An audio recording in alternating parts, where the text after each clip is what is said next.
Dans le cadre de la révision du schéma de développement économique, de l'innovation et de l'internationalisation, nous avons un atelier très important ce matin au Gosier qui concerne l'innovation et les nouveaux modèles économiques. Tout simplement parce que nous devons pouvoir accompagner de nouveaux secteurs et l'évaluation l'a montré. Il faut soutenir la recherche et l'innovation pour aller vers de nouvelles activités, des activités créatrices d'emplois, de richesses pour le territoire.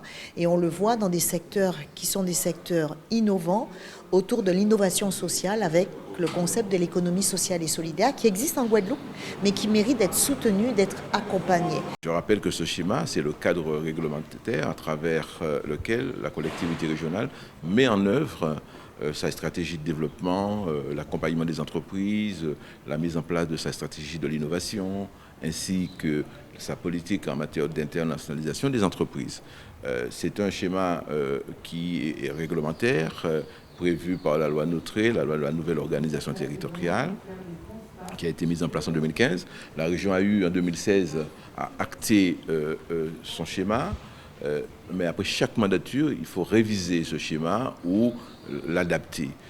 Donc on est dans cette phase-là aujourd'hui, dans le cadre de cette deuxième mandature, où on travaille sur la révision du schéma. Mais que ce schéma ne soit pas celui de la collectivité régionale, mais le schéma du territoire, le schéma de tous les acteurs qui doivent pouvoir y participer pour qu'à côté d'une économie traditionnelle, nous ayons effectivement, grâce à la recherche, grâce à l'innovation, d'autres secteurs de manière à accentuer l'attractivité de notre territoire. Pour moi, en tant que cofondateur de la distillerie Papa Oyo, c'est évidemment important de s'investir un petit peu dans ce genre de discussion, puisqu'on se rend compte qu'on intervient déjà dans énormément de domaines, de sujets qu'on présente ici, de l'agriculture à la transformation, au tourisme.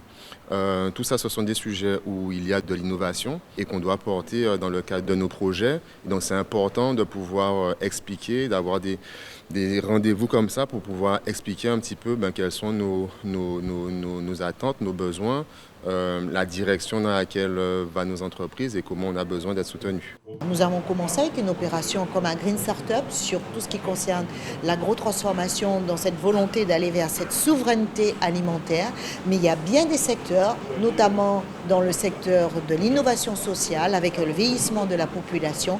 Il y a encore beaucoup de champs d'activité qui méritent d'être soutenus, d'être développés parce que ça donne des possibilités à nos jeunes de s'implanter en Guadeloupe et ça permettra de répondre par exemple à un besoin croissant avec le vieillissement de la population. En tout cas, nous sommes dans ce schéma que le président Chalus a toujours voulu porter depuis 2015, ce nouveau modèle économique, et nous rentrons dans une phase vraiment très opérationnelle et je me félicite de voir aussi que nous sommes en capacité déjà de fédérer l'ensemble des acteurs et je fais confiance notamment à Sébastien Lucien qui a cette technopole, cette association de services Innova pour permettre effectivement ces échanges d'expériences qui feront que nous allons investir pleinement ce nouveau modèle économique que nous souhaitons de nos voeux depuis 2015. La région a souhaité, dans le cadre de la préparation de ce schéma de développement économique, de faire des ateliers sur l'ensemble des territoires PCI de la Guadeloupe. Donc, nous recevons aujourd'hui pour la CAL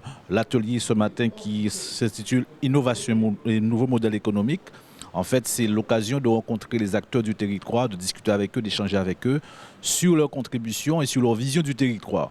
Donc, le PCI, comme vous le savez, a aussi son propre schéma de développement économique, mais ça s'intègre dans un ensemble qui est beaucoup plus large, qui est le schéma régional de développement économique. Et c'est ainsi qu'à travers cet atelier, nous recevons les contributions des acteurs économiques du territoire, que ce soit de la CAL, puisque c'est à la CAL que nous organisons ce matin cette rencontre-là, mais il y a d'autres intervenants aussi qui viennent pour porter leur contribution, pour alimenter en tout cas cette volonté du Conseil régional. Je représente ici M. Pancrel, vice-président de la CAL, qui est chargé du développement économique. Étant pris par une réunion à la sous-préfecture, nous pouvons être là, il tenait à ce que la CAL soit représentée et que lui-même soit représenté. La région a souhaité lancer ces ateliers et en effet c'est la région qui est dans la maîtrise d'œuvre de tous ces ateliers puisque l'envie de la région c'est de connaître au niveau de la population vraiment quels sont les projets qu'on peut mettre en place, quelles sont les idées qu'on peut trouver. Aujourd'hui en particulier pour l'innovation, que ce soit dans les entreprises dans des secteurs de formation partout, laisser la place à l'innovation et essayer de trouver des voies nouvelles pour mettre en place un développement économique dans la Guadeloupe, et cela même au niveau international, en particulier avec la Caraïbe qui nous entoure. Un tel atelier présente l'intérêt de regrouper toutes les idées. En fait, la Guadeloupe fourmille d'idées, et le défi pour la région Guadeloupe, c'est de faire en sorte que ces idées soient rassemblées et rassemblées dans une orientation qui soit partagée. Je crois que ce type d'atelier, c'est l'occasion de regrouper des idées, de les synthétiser, parfois de les hiérarchiser. C'est aussi un intérêt, je pense, pour la collectivité régionale en charge du développement économique, d'emmener toutes les forces vives dans une même direction.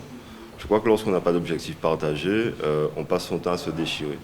Ce type d'exercice est fondamental, peut-être même plus important qu'on ne le croit. Et ça a été dit par un des intervenants. On a l'impression d'un certain élitisme lorsqu'on est dans la population. On se dit que les experts se regroupent pour parler des sujets qui les préoccupent. Mais en fait, l'intention de la région, cela a été dit, et je pense que cela va être répété et accentué. L'intention de la région, c'est que ce soit pleinement participatif. Ce sont des ateliers grand public qui doivent peut-être faire l'objet d'une publicité plus large pour que le grand public s'y investisse pleinement. Ce matin, c'est le troisième atelier, donc l'atelier innovation et nouveau modèle économique, qui est un atelier important qui fixe le cadre en échange avec les partenaires économiques, les institutionnels, les citoyens, à savoir quelle innovation, pour quel développement, quel modèle économique qui pourra permettre à ce que le territoire de Guadeloupe puisse continuer à se développer, à s'adapter, répondre aux attentes de nos concitoyens dans la création d'emplois, rendre les entreprises plus dynamiques, aménager du territoire, apporter du numérique. Mais pour ce faire, on a besoin d'avoir la collaboration de chacun, et chaque partenaire, aujourd'hui, à travers les nombreux ateliers que nous mettons en place, viennent apporter leur contribution. Et ce sont toutes ces contributions qui permettront à la collectivité régionale d'élaborer cette révision et avoir un schéma qui sera le schéma de la Guadeloupe, du territoire, et nous permettre d'avoir un axe de développement harmonisé et collaboratif.